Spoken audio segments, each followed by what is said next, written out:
Hi guys, எல்லா பேருமே வந்துட்டு இங்கே பாருங்கள், சுண்டைக்காய் கிடச்சின்னா வந்துட்டு யாருமே வந்துட்டு இதை மிஸ் பண்ணிடாதீங்க. இதில் வந்துட்டு நிறையா வந்துட்டு நல்ல விஷயங்கள் இருக்குது. நான் வந்துட்டு இன்றைக்கி எனக்கு இது சாப்பிடணும் போல் தோணுச்சு, அதனால் வந்துட்டு பறிச்சுக்கிட்டு இருக்கேன். போய் வறுத்து சாப்பிட்லாம் அப்படின்ட்டு. சுகருக்கெலாம் இது நல்லது. யாருமேன்ட்டு இது கிடச்சின்னா வந்துட்டு மிஸ் பண்ணிடாதீங்க. அப்புறம் வந்துட்டு ஃபீல் பண்ணுவீங்க. இது வந்துட்டு நம்ம தேடும் போது கிடைக்காது, அது கிடைக்கும்போது அதை விட்டுறாதீங்க. எல்லா பேர் சாப்பிடுங்க, சத்தான பொருளாக சாப்பிடுங்க. இதெல்லாம் ரொம்ப நல்லது உடம்புக்கு. இதுதான் இன்றைக்கி நான் வந்துட்டு பறிச்சுக்கிட்டு இருக்கேன்.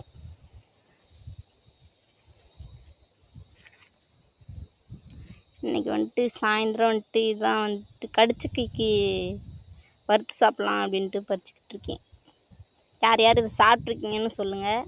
காஞ்ச வத்தலை வந்துட்டு சாப்பிட்றதோட பச்சை காயை பிடுங்கி வறுத்து சாப்பிட்டா நல்லாயிருக்கும். அதில் வந்துட்டு அது வந்துட்டு காஞ்சது வந்துட்டு அது காய வச்சிடுறோம். அதில் என்ன இருக்குது? பச்சையை பறித்து நம்ம வந்துட்டு வறுத்து சாப்பிட்டோம்னா நல்லது. பாருங்கள், நான் இவ்வளோ பறிச்சுட்டே நான் பறித்து வச்சுருக்கேன். எல்லாருமே இது கிடச்சிச்சின்னா வந்துட்டு விட்டுறாதீங்க, எல்லாம் சாப்பிடுங்க. சரி, பாய்.